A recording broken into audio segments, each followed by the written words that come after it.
السلام علیکم ورحمۃ اللہ۔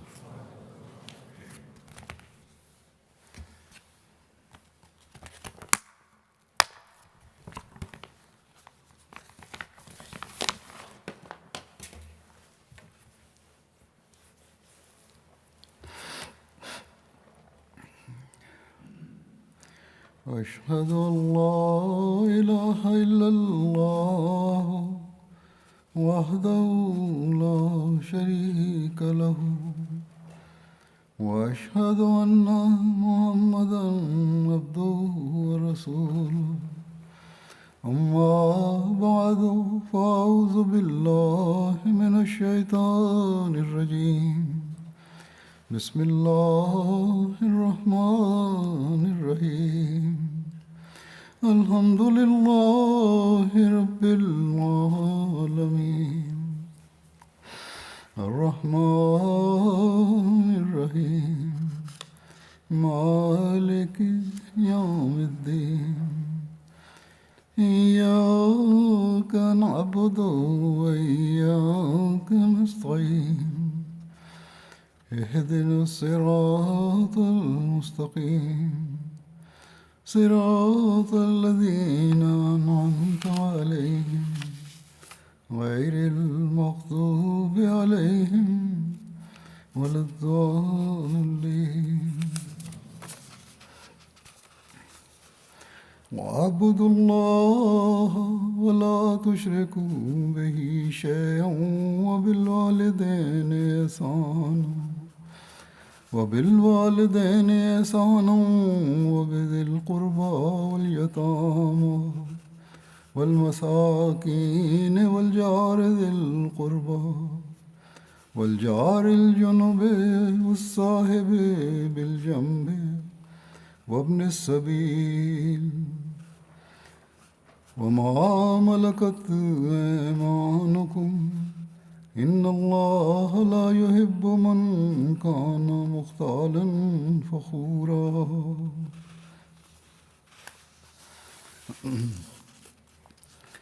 اس آیت کا ترجمہ ہے اور تم اللہ تعالیٰ کی عبادت کرو اور کسی چیز کو اس کا شریک نہ بناؤ اور والدین کے ساتھ بہت احسان کرو اور نیز رشتہ داروں اور یتیموں اور مسکینوں کے ساتھ اور اسی طرح رشتہ دار ہمسایوں اور بے تعلق ہمسایوں اور پہلو میں بیٹھنے والے لوگوں اور مسافروں اور جن کے تم مالک ہو ان کے ساتھ بھی، اور جو متکبر اور اترانے والا ہوں انہیں اللہ ہرگز پسند نہیں کرتا.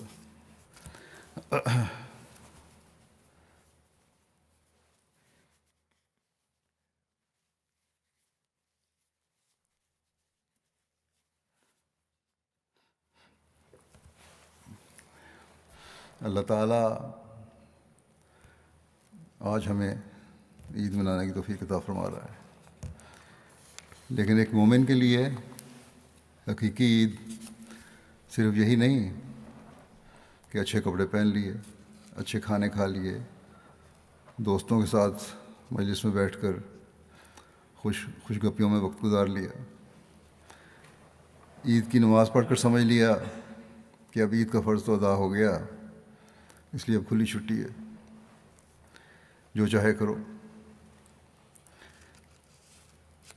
نہ اس دن وقت پر ظہر کی نماز کی ادائیگی کا خیال، نہ عصر کی نماز کا خیال، نہ باقی نمازوں کا خیال، اور اگر خیال آیا بھی تو جلدی جمع کر کے پڑھ لی.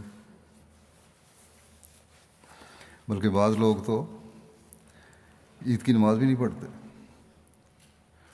اور جب عید کی نماز ہو جاتی ہے تو بڑے اہتمام سے اٹھ کر تیار ہو کر عید کے دن کی جو دوسری رونقیں ہیں انہیں مصروف ہو جاتے ہیں، جیسے یہی عید کا مقصد ہے. یہ میں صرف بات برائے بات نہیں کر رہا، بلکہ میں نے ایسے لوگ دیکھے ہیں جو عید کی نماز بھی نہیں پڑھتے اور کہہ دیتے ہیں کہ ہمیں نیند آ گئی تھی، ہم سوئے رہے. یاد رکھنا چاہیے کہ عید والا دن تو زیادہ عبادت کا دن ہے. عام دنوں میں تو 5 نمازیں فرض ہیں، اور عید والے دن 6 نمازیں فرض ہیں، حتیٰ کہ عورتوں کو بھی جنہیں عید بعض دنوں میں نماز معاف ہوتی ہے انہیں بھی عید والے دن عیدگاہ جانے کا حکم ہے۔ بس عید کے دن کی بہت اہمیت ہے۔ پاکستان کے احمدیوں کو بھی دعا کرنی چاہیے کہ پہلے بعض حالات کی وجہ سے کچھ پابندیاں عورتوں پر لگی ہوئی تھیں کہ عیدگاہ نہ آئیں، پھر کووڈ کی جو بیماری تھی اس کی وجہ سے اور سختی ہو گئی، بلکہ مردوں پر بھی بعض جگہ حکومتی پابندیوں کی وجہ سے پابندی لگانی پڑی۔ تو دعا کریں کہ پاکستان میں بھی اور دنیا میں بھی، خاص طور پر پاکستان میں، ان پابندیوں سے جلدی یہ لوگ نکلیں۔ یہاں تو اس سال 2 سال بعد عید پر آنے کی پابندی اس طرح ختم ہے کہ اپنے اپنے علاقے میں عید پڑھیں اور سبھی کو آنے کی اجازت ہے۔ بہرحال عام حالات میں عید کی نماز کی ادائیگی کی خاص ہدایت ہے، اسے بھولنا نہیں چاہیے۔ میں ذکر کر رہا تھا کہ عید والے دن صرف ایک تہوار منانے کی طرح جمع ہونے کا دن نہیں ہے، بلکہ اس میں اللہ تعالیٰ نے جو ہمارے سپرد کام کیے ہیں ان کا عام دنوں سے بڑھ کر حق ادا کرنا ضروری ہے۔ اپنی عبادت کے بھی حق ادا کرنا ضروری ہے، اور بندوں کے حق ادا کرنے کی جو ہر مومن کی ذمہ داری ہے اسے ادا کرنا ضروری ہے۔ اس دن یہ عہد کرنا چاہیے کہ میں اللہ تعالیٰ کے حق ادا کرنے کی بھی مستقل کوشش اب کرتا رہوں گا، اور بندوں کے حق ادا کرنے کی بھی مسلسل کوشش کرتا رہوں گا۔ تبھی ہماری عیدیں حقیقی عیدیں ہوں گی۔ بس ایسی عیدوں کو حاصل کرنے کی کوشش کرنی چاہیے۔ اللہ تعالیٰ نے ہمیں ان حقوق کی ادائیگی کی قرآن کریم میں بہت جگہ توجہ دلائی ہے۔ اگر ہم آج عید کے دن عہد کرتے ہوئے ان حقوق و فرائض کی ادائیگی پر توجہ دیں کہ آئندہ ہم نے ان کو اپنی زندگیوں کا حصہ بنانا ہے، جن کا میں عمومی طور پر گزشتہ جمعوں کے خطبات میں بھی ذکر کرتا رہا ہوں، تو ہم نے اپنے رمضان کے مقصد کو پا لیا، اور عید منانے کے مقصد کو بھی پانے والے ہوں گے۔ یہ آج جو میں نے تلاوت کی ہے اس میں اللہ تعالیٰ نے بعض فرائض کی طرف توجہ دلائی ہے، اور یہ ادا نہ کرنے والے، تکبر کرنے والے اور شیخی بگاڑنے والے، اور ایسے لوگوں کو اللہ تعالیٰ پسند نہیں کرتا۔ بس جنہیں اللہ تعالیٰ پسند نہیں کرتا، نہ ان کا دین ہے نہ دنیا۔ حضرت صلی اللہ علیہ وسلم نے بھی ایک موقع پر اس کا بڑا سخت انذار فرمایا ہے۔ آپ نے فرمایا کہ جس کے دل میں ذرہ بھر بھی تکبر ہوگا، اللہ تعالیٰ اسے جنت میں داخل نہیں ہونے دے گا۔ ایک شخص نے عرض کیا کہ انسان چاہتا ہے کہ اچھا کپڑا پہنے، اچھی جوتی پہنے، خوبصورت لگے، تو یہ کس عمر میں آئے گا؟ آپ نے صلی اللہ علیہ وسلم نے فرمایا یہ تکبر نہیں ہے۔ آپ نے فرمایا کہ اللہ تعالیٰ تو خود جمیل ہے، خوبصورت ہے، اور خوبصورتی کو پسند فرماتا ہے۔ آپ نے فرمایا تکبر یہ ہے کہ انسان حق کا انکار کرے، لوگوں کو ذلیل سمجھے، انہیں حقارت کی نظر سے دیکھے اور ان سے بری طرح سے پیش آئے۔ بس عید والے دن اچھے کپڑے پہننا، تیار ہونا، خوشبو لگانا یہ سب چیزیں اللہ تعالیٰ کو پسند ہیں، لیکن ان کو فخر اور تکبر کا ذریعہ بنانا یہ اللہ تعالیٰ کو پسند نہیں ہے۔ اس آیت میں جن باتوں کی طرف توجہ دلا کر پھر آخر میں کہا ہے کہ اللہ تعالیٰ ہر متکبر اور شیخ کورے کو پسند نہیں فرماتا، ان باتوں میں اللہ تعالیٰ کا حق بھی ہے اور بندوں کا حق بھی ہے۔ اللہ تعالیٰ کا حق ہے کہ اس کی عبادت کی جائے۔ اب یہ بے شک اللہ تعالیٰ کا حق ہے کہ اس کی عبادت کی جائے اور کسی چیز کو اس کا شریک نہ ٹھہرایا جائے، لیکن اس کا فائدہ بندے کو ہے۔ لوگ پوچھتے ہیں اللہ تعالیٰ کو اس کا کیا فائدہ ہے؟ اللہ تعالیٰ کو اس کا کوئی فائدہ نہیں۔ اللہ تعالیٰ نے ایک جگہ فرمایا ہے کہ انسان کی پیدائش کا مقصد عبادت ہے، تو یہ اس لیے نہیں کہ اس کا اللہ تعالیٰ کو کوئی فائدہ ہے۔ تو اللہ تعالیٰ نے تو ہماری بہتری کے لیے، ہمیں نوازنے کے لیے، ہماری اصلاح کے لیے عبادتوں کی طرف ہمیں توجہ دلائی ہے۔ ہمیں برائیوں سے روکنے کے لیے ہمیں عبادت کا حکم ہے، نمازوں کا حکم ہے۔ ایک جگہ فرمایا ان الصلاۃ تنہیٰ عن الفحشاء والمنکر ولذکر اللہ اکبر، یقیناً نماز بے حیائی اور ہر ناپسندیدہ بات سے روکتی ہے، اور اللہ کا ذکر یقیناً سب ذکروں سے بڑا ہے۔ بس نمازوں کا، عبادتوں کا، اللہ تعالیٰ کے ذکر کا، اللہ تعالیٰ کو یاد کرنے کا فائدہ ہمیں ہے، اور اللہ تعالیٰ ہمیں اس کا بدلہ دیتا ہے، جزا دیتا ہے۔ چنانچہ ایک روایت میں ہے کہ ایک آدمی نے حضرت صلی اللہ علیہ وسلم سے عرض کیا، اے اللہ کے رسول، مجھے کوئی ایسا عمل بتائیں جو مجھے جنت میں لے جائے اور آگ سے دور کر دے۔ آپ صلی اللہ علیہ وسلم نے فرمایا، اللہ تعالیٰ کی عبادت کر، اس کے ساتھ کسی کو شریک نہ ٹھہرا، نماز پڑھ، زکوٰۃ دے اور صلہ رحمی کر، یعنی رشتہ داروں سے پیار اور محبت کا سلوک کرو۔ بس دیکھیں کس طرح اللہ تعالیٰ نواز رہا ہے، دنیا میں بھی نواز رہا ہے اور اگلے جہان میں بھی جنت کی خوشخبری دے رہا ہے۔ پھر ایک اور روایت میں آتا ہے حضرت صلی اللہ علیہ وسلم نے فرمایا، جو محض للہ 2 عیدوں کی راتوں میں عبادت کرے گا اس کا دل ہمیشہ کے لیے زندہ کر دیا جائے گا۔ کتنی بڑی خوشخبری ہے! اللہ تعالیٰ کی خاطر عبادت کرنے سے ہمیشہ کے لیے انعام مل رہا ہے۔ بس عید صرف خوشیاں منانے کا نام نہیں، بلکہ اس کی راتوں کو عبادتوں سے زندہ کرنے کا نام ہے، اور اس سے ہمیشہ کے لیے پھر روحانی زندگی حاصل ہو جاتی ہے۔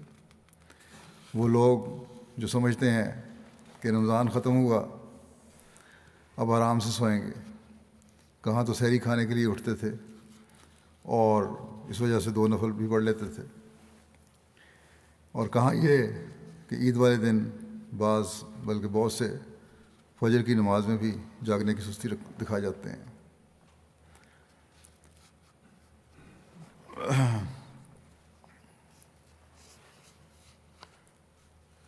بیماری کو، کووڈ کو بہانہ نہیں بنانا چاہیے۔ فجر کی نماز پر مسجد میں آئیں، عید والے دن اگر کم حاضری تھی تو جہاں آج عید ہے تو کل ہی اس کمی کو پورا کریں، جہاں کل عید ہونی ہے ان کو کل بھی اس بات کا خیال رکھنا چاہیے عید والے دن کہ نماز پہ حاضری ہو، یا کم از کم گھروں میں بچوں کے ساتھ صبح اٹھ کر وقت پر نماز باجماعت ادا کریں۔ حتی الوسع باجماعت نمازوں کا اہتمام کریں، خاص اہتمام سے سنوار کر، جیسا کہ پچھلے خطبے میں نے کہا تھا جمعہ کو، کہ سنوار کر نمازوں کی ادائیگی کریں۔ رمضان ختم ہونے اور آج عید منانے کو ہمیں اپنے عبادتوں سے رخصت یا کمی یا پورا اہتمام نہ کرنے کی اجازت نامہ نہیں سمجھ لینا چاہیے۔ یہ باتیں ہی ہیں ہماری دنیاوی اور آخری زندگی میں اللہ تعالیٰ کے فضلوں کا وارث بنانے کی ضمانت بنیں گی۔ اللہ تعالیٰ نے عبادتوں کی طرف توجہ دلانے کے بعد اس آیت میں حقوق العباد کی ادائیگی کی طرف توجہ دلائی۔ حضرت صلی اللہ علیہ وسلم نے، جیسا کہ میں نے بتایا تھا، مختصر الفاظ میں صلہ رحمی کا ارشاد فرمایا تھا۔ اللہ تعالیٰ نے یہاں تفصیل سے بعض حقوق کو اس آیت میں بیان فرمایا ہے۔ فرمایا والدین کے ساتھ احسان کرو۔ اللہ تعالیٰ کی ربوبیت کے بعد والدین کا سب سے بڑا احسان ہے جو انہوں نے پال پوس کر بڑا کیا۔ یہ ایسا احسان ہے جس کا بدلہ ہم کبھی اتار ہی نہیں سکتے۔ یہاں والدین سے احسان سے مراد ہے کہ ہمیشہ ان سے نرمی اور پیار سے بات کرو، ان کا عزت اور احترام کرو۔ اللہ تعالیٰ دوسری جگہ فرماتا ہے والدین کے بارے میں کہ فلا تقل لہما اف، یعنی انہیں اف بھی نہیں کرنا۔ اف انسان کسی بات کے بری لگنے پر کہتا ہے، تو یہاں فرمایا کہ انہیں کسی بری لگنے والی بات پر بھی اف نہیں کرنا۔ دوسری جگہ فرمایا ان کی ہر طرح خدمت کرو، بات مانو، سوائے اس کے کہ دین کے خلاف کوئی بات کریں، خدا تعالیٰ کے خلاف کوئی بات کریں۔ یہاں دین مقدم رکھنا ہے، لیکن پھر بھی سختی نہیں کرنی۔ یہ کہہ دینا ہے کہ میں اس بارے میں اطاعت نہیں کر سکتا، یہ اللہ تعالیٰ کا معاملہ ہے، دین کا معاملہ ہے۔ بس یہ وہ سلوک ہے جس کا ایک مومن کو ماں باپ سے کرنے کا حکم ہے، پھر رشتہ داروں سے حسن سلوک کا حکم ہے۔ حضرت صلی اللہ علیہ وسلم نے فرمایا کہ جو رزق کی فراخی چاہتا ہے یا جو چاہتا ہے کہ اس کی عمر میں برکت پڑے اور اس کا ذکر خیر زیادہ ہو، اسے صلہ رحمی کا خلق اختیار کرنا چاہیے۔ اپنے سگے رشتہ دار ہیں یا سسرال کی طرف سے رشتہ دار ہیں، ان کا خیال رکھنا چاہیے۔ جو لوگ آسودہ حال ہیں، باہر کے ممالک میں آ کر اللہ تعالیٰ نے ان کے حالات بہتر کر دیے ہیں، انہیں عید کی خوشیوں میں اپنے عزیزوں کو بھی شامل کرنا چاہیے جن کے حالات زیادہ اچھے نہیں ہیں۔ اور اس کے لیے یہ شرط نہیں ہے کہ وہ جواب میں اچھا سلوک کریں تو تب ہی ان سے احسان اور اچھے سلوک کا اظہار کرنا ہے، بلکہ اگر وہ مثبت رویہ نہ بھی دکھائیں تب بھی احسان کا سلوک کرنا ہے۔ جب ایک شخص نے حضرت صلی اللہ علیہ وسلم کی خدمت میں عرض کیا کہ میں رشتہ داروں سے نیک سلوک کروں تب بھی وہ تعلق توڑتے ہیں، صحیح جواب نہیں دیتے، صحیح سلوک نہیں کرتے، تو ایسی صورت میں کیا کروں؟ آپ نے فرمایا کہ تو جو کہہ رہا ہے اگر وہ سچ ہے تب بھی اسی طرح کرو، ان سے نیک سلوک کرو، یہ تمہارا ان پر احسان ہے، اور جب تک تم ان سے یہ سلوک کرتے رہو گے اللہ تعالیٰ تمہاری مدد کرتا رہے گا۔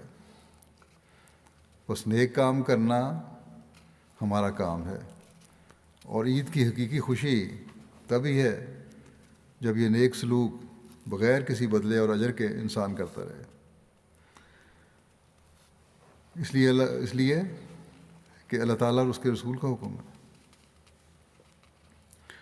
اور اس کی جزا اللہ تعالیٰ دیتا ہے۔ یہاں یہ بھی واضح کر دوں کہ بعض مرد اپنی بیویوں کو اپنے رشتہ داروں سے ملنے سے روکتے ہیں، حتیٰ کہ ماں باپ سے بھی ملنے سے روکتے ہیں، یعنی بیویوں کے رشتہ دار ماں باپ۔ یہ انتہائی جہالت کی بات ہے۔ چھوٹی چھوٹی باتیں اور رنجشیں دل میں رکھ کر کہ بیوی کے بھائی نے فلاں موقع پر یہ کہہ دیا، اس کی بہن نے وہ کہہ دیا، ماں باپ نے فلاں موقع پر میرے یا میرے ماں باپ سے ایسا رویہ دکھایا، فلاں کے چچا یا ماموں نے اس طرح بات کی، یہ سب جہالت کی باتیں ہیں۔ ایک مومن کا شیوا نہیں کہ اس قسم کی سوچیں رکھے، اور یہ باتیں عموماً سامنے آتی رہتی ہیں۔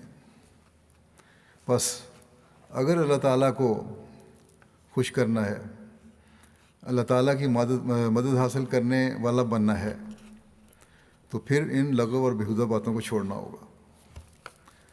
جو انسان اللہ تعالیٰ کی رضا کی خاطر بظاہر نیچا ہو کر دوسرے کو سلام بھی کرتا ہے، صلح میں پہل کرتا ہے، وہ اللہ تعالیٰ کے فضلوں کا وارث بنتا ہے۔ بس اس طرح بھی ہر احمدی کو خاص توجہ دینی چاہیے۔ اسی طرح آپس میں میاں بیوی کے تعلقات ہیں، گھروں میں چھوٹی چھوٹی باتوں پر جو رنجشیں ہو رہی ہوتی ہیں انہیں بھی دور کرنے کی کوشش کرنی چاہیے۔ مرد کو اگر حکم ہے کہ عورت سے حسن سلوک کرے، تو عورتوں کو بھی حکم ہے کہ اللہ تعالیٰ کہ اپنے اندر قناعت پیدا کریں اور اپنے گھروں کو سنبھالیں۔ پھر حقوق العباد کی طرف توجہ دلاتے ہوئے اللہ تعالیٰ فرماتا ہے کہ یتیموں اور مسکینوں کا خیال رکھو۔ یہ ایک بہت اہم کام ہے جس کی طرف ہر احمدی کو توجہ دینی چاہیے۔ اگر خود کسی یتیم کو نہیں بھی جانتے تو جماعت میں یتامہ فنڈ ہے، اس میں بھی زیادہ سے زیادہ حصہ لینا چاہیے۔ عید کی خوشیوں میں یتیموں کو شامل کریں، اس مد میں چندہ دینا چاہیے۔ حضرت صلی اللہ علیہ وسلم نے یتیم کی پرورش کرنے کی اہمیت کو بیان کرتے ہوئے فرمایا کہ میرا اور یتیم کی پرورش کرنے والا میں اور یتیم کی پرورش کرنے والا جنت میں یوں اکٹھے ہوں گے جیسے ہاتھ کی دو انگلیاں اکٹھی ہوتی ہیں۔ انہوں نے اشارہ کر کے فرمایا انگلیوں کا۔ بس یہ جاری نیکیاں ہی ہیں، اس میں بھی ضرور شامل ہونا چاہیے۔ اسی طرح جماعت میں اور بھی امداد کے بعض فنڈ ہیں، شادی فنڈ ہے، مریضوں کے فنڈ ہیں، طلباء کی تعلیم کے فنڈ ہیں، اس میں جن کو توفیق ہو حصہ لینا چاہیے۔ پھر مسکینوں کی پرورش کی طرف بھی توجہ دلائیے۔ اللہ تعالیٰ فرماتا ہے کہ مومن اللہ تعالیٰ کی رضا کے لیے یتیموں اور مسکینوں کو کھانا کھلاتے ہیں۔ حضرت صلی اللہ علیہ وسلم نے بھی فرمایا کہ اگر تو چاہتا ہے کہ تیرا دل نرم ہو جائے تو مساکین کو کھانا کھلا اور یتیم کے سر پر ہاتھ رکھ۔ بس نیکیوں کی توفیق ملنے اور اللہ تعالیٰ کی رضا حاصل کرنے کے لیے یہ خدمت خلق کے کام ایک مومن کو اپنے پر فرض کرنے چاہیے۔ اور عیدوں کے موقع پر خاص طور پر اس کا خیال آنا چاہیے۔ اور یہ مدد صرف عیدوں کے دن کے لیے نہیں بلکہ جن کو توفیق ہے مستقل انہیں کرتے رہنا چاہیے۔ پھر ہمسایوں سے حسن سلوک کا حکم ہے۔ اگر ہمسایوں کی حقیقت سمجھ کر پھر ان کے حق ادا کرنے کی کوشش انسان کرے تو دنیا سے فساد ہی ختم ہو جائے۔ اور ایک مومن کے لیے حقیقی عید تو ہے ہی اس وقت جب دنیا سے فساد ختم ہو۔ ہمسائے کی کیا تعریف ہے۔ حضرت مسیح علیہ الصلوۃ والسلام نے ایک موقع پر فرمایا، آپ فرماتے ہیں کہ 100 کوس تک بھی تمہارے ہمسائے ہیں، 100 میل تک ارد گرد تمہارے جو لوگ ہیں وہ تمہارے ہمسائے ہیں۔ اس تعریف کے تحت تو کوئی ہمسائیگی سے باہر نہیں رہتا۔ حضرت صلی اللہ علیہ وسلم نے فرمایا کہ اگر تمہارے پڑوسی تمہاری تعریف کریں تو تم اچھے پڑوسی ہو۔ بس یہ اچھی ہمسائیگی کا معیار، اور یہ وہ معیار ہے جس سے معاشرے میں محبت اور پیار قائم ہوتا ہے۔ اور اس میں کوئی تخصیص نہیں ہے کہ ہم مذہب ہے یا غیر مذہب والا ہے، بلکہ بعض لوگ تو میں نے دیکھے ہیں کہ یہاں اپنے غیر مذہب ہمسایوں سے زیادہ اچھا سلوک کرتے ہیں اور اپنے احمدیوں سے ان کے تعلقات اچھے نہیں ہیں۔ یہ رنجشیں بھی عید کے حوالے سے ہمیں دور کرنی چاہیے۔ پھر اپنے ساتھ بیٹھنے والوں کے ساتھ حسن سلوک کا حکم ہے، اپنے ساتھ کام کرنے والوں کے ساتھ حسن سلوک کا حکم ہے۔ اگر اس حکم پر ہر ایک عمل کرنے لگ جائے تو تبلیغ کے بھی نئے راستے کھلیں گے، اور جب یہ تبلیغ کے راستے کھلیں تو پھر وہی عید حقیقی عید بن جائے گی۔ یہاں مغربی ممالک میں آج کل اسلام کے خلاف وقتاً فوقتاً ابال اٹھتا رہتا ہے۔ یہاں ہمیں اپنے اخلاق سے ہی لوگوں کو اسلام کی صحیح تعلیم دکھانی ہوگی۔ پھر اپنے ماتحتوں اور کمزوروں سے حسن سلوک کا حکم ہے، اپنوں کے ساتھ بھی اور غیروں کے ساتھ بھی۔ اسلام کہیں یہ نہیں کہتا کہ تمہارے قریبی صرف تمہارے ہم مذہب یا ہم قوم ہیں انہیں سے حسن سلوک کرو، بلکہ وہ انسانی حقوق کی بات کرتا ہے، رشتہ داروں کے حقوق کی بھی بات کرتا ہے اور غیر رشتہ داروں کے حقوق کی بھی بات کرتا ہے، ہمسایوں کے حقوق کی بھی بات کرتا ہے، اور وہ ہمسائے جو تمہارے ساتھ ہیں اور وہ ہمسائے جو دور کے ہیں ان کے حقوق کی بات کرتا ہے، بلکہ وہ بھی ہمسائے ہیں جو ان کے بھی حقوق کی بات کرتا ہے جو کسی سفر میں تمہارے ساتھ تھے۔ پھر محروموں اور کمزوروں کے حقوق کی بھی بات کرتا ہے، تمہارے ماتحتوں کے حقوق کی بھی بات کرتا ہے۔ کون سا حق ہے جو اسلام نے چھوڑا ہے؟ ان حقوق کا دوسری آیات میں بھی ذکر ہے۔ پھر حقوق کے قائم کرنے کے لیے ایک خوبصورت تعلیم جو قرآن کریم نے بیان فرمائی ہے وہ ہے عدل اور انصاف کی تعلیم، اور اس تفصیل سے وہ بیان کی ہے جس کی مثال نہیں، کئی موقع پہ بیان فرمایا۔ مثلاً ایک جگہ فرمایا کہ ایسی سچی گواہی انصاف قائم کرنے کے لیے دو کہ چاہے اپنے خلاف یا اپنے والدین کے خلاف یا قریبی رشتہ داروں کے خلاف دینی پڑے تو دو، جیسا کہ فرمایا یا ایھا الذین آمنوا کونوا قوامین بالقسط شہداء للہ ولو علی انفسکم او الوالدین والاقربین۔ اے ایماندارو، تم پوری طرح انصاف پر قائم رہنے والے اور اللہ کے لیے گواہی دینے والے بن جاؤ، گو تمہاری گواہی تمہارے اپنے خلاف ہو یا والدین یا قریبی رشتہ داروں کے خلاف پڑتی ہو۔ یہ وہ باتیں ہیں جو معاشرے کا امن قائم رکھتی ہیں اور حسین معاشرے کو جنم دیتی ہیں۔ یہ وہ باتیں ہیں جو ہم اللہ تعالیٰ کی رضا حاصل کرنے کے لیے کرتے ہیں تو دنیا کو ہی جنت بنا دیتی ہیں۔ یہ وہ عید ہے جو حقیقی عید ہے، جب ہمیں اس دنیا میں جنت مل جائے کہ اللہ تعالیٰ اور اس کے بندوں کے حق ادا کر کے ہم دنیا کو جنت نظیر بنا سکتے ہیں۔ اصل نیکی جس کی اسلام ہمیں تعلیم دیتا ہے یہی ہے کہ دوسروں کے حقوق کا خیال رکھا جائے، نہ کہ اپنے حق حاصل کرنے کے لیے اس دنیا میں فساد پیدا کیا جائے۔ یہی ایک مومن کی شان ہونی چاہیے کہ یہ کوشش کرے کہ اس کے ذمہ کسی کا حق باقی نہ رہے۔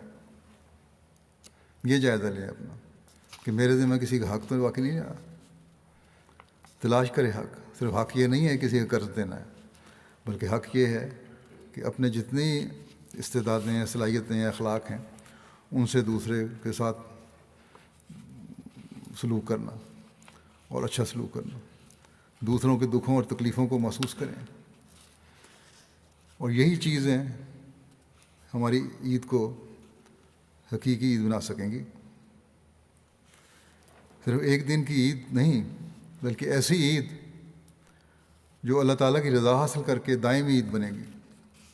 پھر عید کے موقع پر دنیا کی عمومی فکر بھی ہمیں کرنی چاہیے، اس کے لیے دعا بھی کرنی چاہیے۔ صرف اپنی خوشیوں میں ہی اطمینان نہ حاصل کر لیں۔ دنیا آج کل تباہی کی طرف جا رہی ہے، ہمیں اس کی فکر ہے اور ہونی چاہیے کہ انسانیت کو بچانا بھی ہمارا کام ہے۔ یہ سب اس لیے ہو رہا ہے کہ انصاف کے تقاضے پورے نہیں کیے جاتے، دوسروں کے حقوق کا خیال نہیں رکھا جاتا۔ اگر عہدوں کی پابندی ہوتی، اگر ہر سطح پر انصاف کرنے اور حقوق ادا کرنے کی کوشش ہوتی، انصاف کو حقیقی رنگ میں قائم کیا جاتا، اگر حقوق کی ادائیگی کا حق ادا کیا جاتا، تو نہ ہم عراق کی تباہی دیکھتے، نہ شام کی تباہی دیکھتے، نہ لیبیا کی تباہی دیکھتے، نہ یمن کی تباہی دیکھتے، نہ افغانستان کی تباہی دیکھتے، جو حال ہوا ہے آج کل ان کا یہ دیکھتے، اور نہ اب جو یوکرین میں جو کچھ ہو رہا ہے اس کو دیکھتے۔ بس جیسا کہ میں نے کہا، یہ حقوق کی ادائیگی کا صحیح ادراک حاصل کرنا اور دنیا کو اسلام کی تعلیم کا صحیح طور پر بتانا، اس کا پتہ دینا اور خود اس پر عمل کرنا، یہ تبلیغ کے نئے راستے کھولے گا اور دنیا کو بچانے کا بھی ذریعہ بنے گا۔ ہمیں اس طرف خاص توجہ دینی چاہیے۔ دنیا تو اپنی تباہی پر تلی ہوئی ہے، کوئی ان کو خیال نہیں ہے۔ ان کے نزدیک دنیاوی طاقت اور اس کا اظہار ہی اور اپنی برتری کو ثابت کرنا ہی ان کی زندگی اور بقا کی ضمانت ہے، لیکن نہیں جانتے یہ ان کی بقا کی نہیں بلکہ تباہی کو یقینی بنا رہی ہے۔ یہ بھی خوش فہمی لگتی ہے کہ نیوکلیئر ہتھیار استعمال نہیں ہوں گے یا اس کا امکان کم ہے۔ دھمکیاں تو اس حوالے سے ایک دوسرے کو دے رہے ہیں یہ۔ بہرحال اللہ تعالیٰ بہتر جانتا ہے کہ استعمال ہوں گے یا نہیں، لیکن یہ یقینی بات لگ رہی ہے کہ تباہی اور بربادی کی طرف بڑی تیزی سے یہ لوگ بڑھ رہے ہیں، اور اس کا آخری نتیجہ تباہی اور بربادی ہونا۔ ایسے میں ایک ہی چیز ہے جو دنیا کو تباہی سے بچا سکتی ہے، اور وہ اپنے پیدا کرنے والے خدا کی پہچان ہے اور اس کی طرف آنا ہے۔ دنیا کو تو نہ اس بات کا ادراک ہے نہ اس کا علم ہے۔ یہ احمدیوں کی ذمہ داری ہے کہ ان کو اس راستے کی طرف رہنمائی کریں۔ یہ حقوق اللہ اور حقوق العباد کی ادائیگی ہی ان کو بتائیں کہ یہ ادائیگی، حقوق کی ادائیگی تمہاری بقا کی ضمانت ہے، تمہاری طاقتیں نہیں۔ عوام الناس کو یہ بتانا ہوگا کہ کس تباہی کی طرف تمہارے لیڈر تمہیں لے کر جا رہے ہیں۔ بس تبلیغ کے راستے نئے انداز سے ہمیں حالات کے مطابق کھولنے چاہیے۔ اپنے اپنے حلقے میں لوگوں سے رابطہ کر کے رہنمائی کرنی ہوگی۔ سوشل میڈیا پر ادھر ادھر کی باتیں جو ہم کر کے وقت ضائع کرتے ہیں، اس کے بجائے تعمیری باتیں کریں۔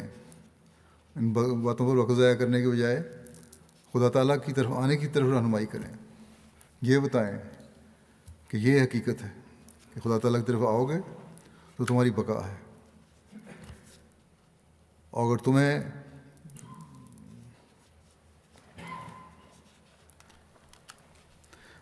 اگر ہم یہ چیزیں یہ کام کر لیں، دنیا کو اس طرح بتا دیں، تو جہاں ہم اپنے گھروں، اپنے شہروں، اپنے ملکوں میں امن قائم کرنے کی کوشش کر رہے ہوں گے، دنیا کو بھی تباہی سے بچا کر خوشیاں دینے والے ہوں گے۔ دنیا کو تباہی سے بچانے کا صرف یہی ایک طریقہ ہے کہ اسے خدا تعالیٰ کی پہچان کروا کر اس کا حق ادا کرنے والا بنا دیں، اور اس کے لیے ہمیں اپنی حالتوں کو بھی اعلیٰ معیاروں تک لے جانا ہوگا۔ اور یہی حقیقی عید ہے، یہی عید ہے جس کے منانے کے لیے اللہ تعالیٰ نے حضرت صلی اللہ علیہ وسلم کے غلام صادق کو زمانے کی اصلاح کے لیے بھیجا تھا، اور آپ نے اس بارے میں دنیا کو بار بار متنبہ کیا ہے۔ اس وقت میں حضرت مسلم موعود کا بھی ایک مختصر حوالہ پیش کرنا چاہتا ہوں، جو کسی نے ڈیٹیل الفضل کو بھیجا تھا۔ یہ حضرت مسلم موعود کے خطبہ کا، عید کے خطبہ کا حوالہ ہے، چھپا ہوا ہے یہ، اور اتفاق سے یہ بھی عید جو تھی عید الفطر 2 مئی کو 1957 میں 2 مئی کو ہوئی تھی۔ حضرت مسلم موعود نے بیماری کی وجہ سے بڑا مختصر خطبہ دیا تھا، اور لیکن اس کا بھی میں خلاصہ پیش کر دیتا ہوں، وہ بھی تبلیغ کے حوالے سے، کہ کیا درد ہونا چاہیے ہمارے اندر تبلیغ کا، کس طرح ہمیں دنیا کو ہوشیار کرنا چاہیے، اور کس طرح ہم حقیقی رنگ میں اپنے احمدی مسلمان ہونے کا حق ادا کر سکتے ہیں۔ آپ نے فرمایا کہ ہماری عید دراصل وہی ہو سکتی ہے جو محمد رسول اللہ صلی اللہ علیہ وسلم کی عید ہو۔ اگر ہم عید منائیں اور محمد رسول اللہ صلی اللہ علیہ وسلم نہ منائیں تو ہماری عید قطعاً عید نہیں کہلا سکتی۔ فرمایا ایک مسلمان کے لیے چاہے محمد رسول اللہ صلی اللہ علیہ وسلم کی وفات پر 1300 سال سے زیادہ عرصہ گزر چکا ہے، اگر اس کی عید میں محمد رسول اللہ صلی اللہ علیہ وسلم شامل نہیں، اگر وہ اس ظاہری عید پر مطمئن ہو جاتا ہے تو اس کی عید کسی کام کی نہیں۔ محمد رسول اللہ صلی اللہ علیہ وسلم کی عید سوئیاں کھانے سے نہیں آتی، نہ شیر خرموں سے کھانے سے آتی ہے، بلکہ ان کی عید قرآن اور اسلام کے پھیلنے سے آتی ہے۔ اگر قرآن اور اسلام پھیل جائے تو ہماری عید میں محمد رسول اللہ صلی اللہ علیہ وسلم بھی شامل ہو جائیں گے۔ خوش ہوں گے کہ جس مشن کو لے کر میں آیا تھا، آپ صلی اللہ علیہ وسلم خوش ہوں گے کہ جس مشن کو میں لے کر آیا تھا ابھی تک میری امت نے اسے قائم رکھا ہوا ہے۔ بس کوشش کرو کہ اسلام کی اشاعت ہو، قرآن کی اشاعت ہو، تاکہ ہماری عید محمد رسول اللہ صلی اللہ علیہ وسلم، ہماری عید میں محمد رسول اللہ صلی اللہ علیہ وسلم بھی شامل ہوں۔ بے شک ہم تبلیغ کرتے ہیں، لیکن اس کا حق ادا کرنے کے لیے ہمیں پہلے سے بڑھ کر کوشش کرنے کی ضرورت ہے۔ ہم نہیں کہہ سکتے کہ جس طرح تبلیغ کا حق ہے ہماری اولادوں میں بھی وہ تڑپ اور روح ہے جو پہلوں میں تھی، یا ہمارے اندر بھی وہ تڑپ اور روح ہے جو پہلوں میں تھی۔ جب تک ہم تبلیغ کی یہ تڑپ اور روح اپنی اولادوں میں اور اپنے اندر پیدا نہیں کر لیتے، ہم حقیقی عید جو حضرت محمد رسول اللہ صلی اللہ علیہ وسلم کی عید ہے نہیں منا سکتے۔ بس یہ پیغام بھی ہمیں ہمیشہ سامنے رکھنا چاہیے کہ یہ روح ہم نے آگے اپنی نسلوں میں بھی منتقل کرنی ہے، اپنے اندر بھی پاک تبدیلیاں پیدا کرنے کی اس خاص توجہ دینی ہے۔ اللہ تعالیٰ کی عبادت کا بھی ایک ادا کرنے والے بننا ہے، اور ان کو بھی کہنا ہے کہ وہ ادا کرنے والے بنیں، اپنی نسلوں کو حقوق العباد بھی ادا کرنے والے ہوں وہ، اور قرآن اور اسلام کی تعلیم کو دنیا میں پھیلانے کے لیے بھرپور کوشش کرنے والے بھی ہوں، اور پھر یہ روح نسل بعد نسل آگے منتقل کرتے چلے جانے والے ہوں۔ یہ روح آگے منتقل کرنی ہے ہم نے، اور اس وقت تک ہم چین سے نہ بیٹھیں جب تک تمام دنیا پر اسلام اور محمد رسول اللہ صلی اللہ علیہ وسلم کا جھنڈا نہ لہرانے لگے۔ اللہ تعالیٰ ہمیں اس کی توفیق دے کہ ہم ایسی عیدوں کے نظارے دیکھنے والے ہوں، ایسی عیدوں کے حصول کے لیے اپنی تمام تر صلاحیتوں کو اور کوششوں کو عمل میں لائیں۔ اب دعا ہوگی۔ اللہ تعالیٰ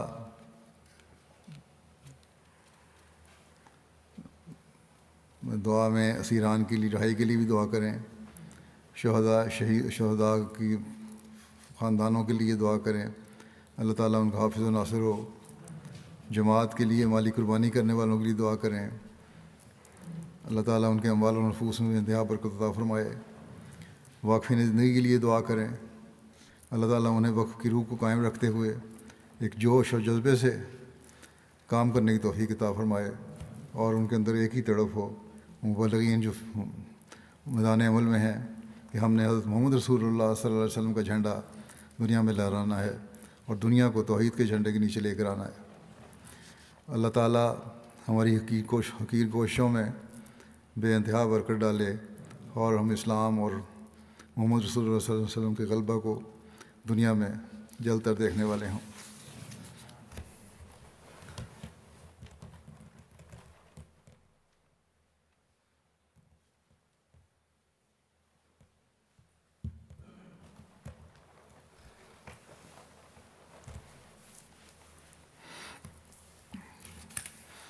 الحمد لله نحمده ونستعينه ونستغفره ونؤمن به ونتوكل عليه ونعوذ بالله من شرور أنفسنا ومن سيئات أعمالنا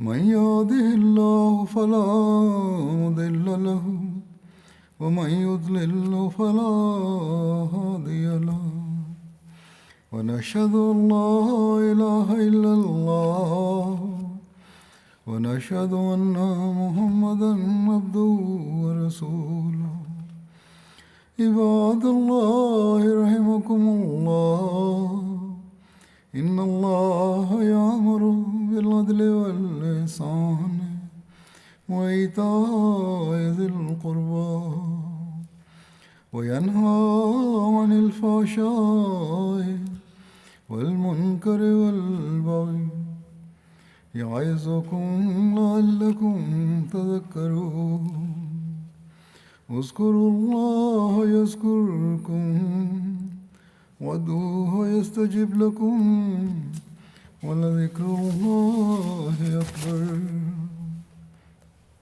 دعا کر لیں.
آمین.